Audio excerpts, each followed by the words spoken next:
In agribusiness, the drought doesn't seem to be generating good results for ethanol plants. Last week, Valero Energy announced it's shutting down 2 of its 10 ethanol plants. It's temporarily suspending production of its Albion, Nebraska plant, and the company says it's shutting down its Linden, Indiana site. Each plant employs 120 people and has the capacity to produce 120 million gallons of ethanol annually. In this morning's analysis, Al Pell talks to Mike Hogan of Stewart-Peterson Group on why some ethanol plants aren't able to survive.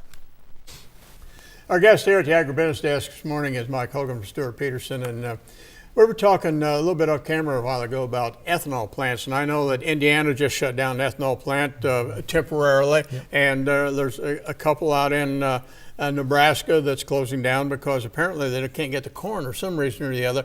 What is going on? Because we've now got 15% ethanol. Okay, looks like we're going to be using more of it. So can you kind of describe what's happening? Sure, a couple of things. One, we've certainly got a shortage of old crop corn. Okay. So I mean, while you still may have some to get the pieces to exactly where it needs to be, especially for the ethanol. And they need trade. corn to produce ethanol. Exactly. So as you try to get those pieces moved in the right spot, it might not always work logistically as well as they would like for cost reasons. So that's part of where you're going to shut some of those plants down or just do some breaks on maintenance.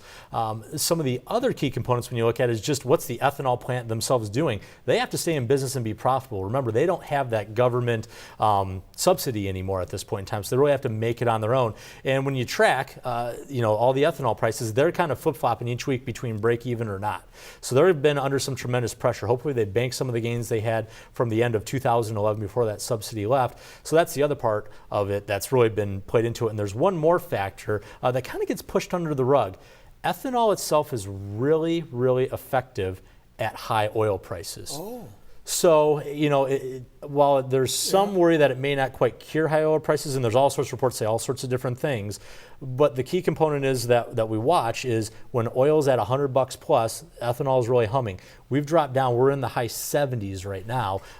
That's part of it. So you're only going to get the mandate. Brazil has a better crop coming. They were short. We exported a bunch of it to them last year. That's probably going offline now. So really only what's mandated might be up ahead, and that might spell just a little bit of stagnancy for that industry for a bit. Okay, well wondered. Thank you very much. Mike Hogan with the information. He's from Stewart-Peterson here on Ag Day. We'll be back more in a moment. To discuss marketing strategies, call 800-334-9779 or visit stewartpeterson.com.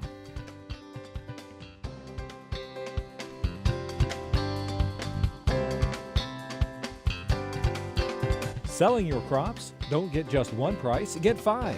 Visit agweb.com's Cash Grain Bids, brought to you by Bayer Crop Science.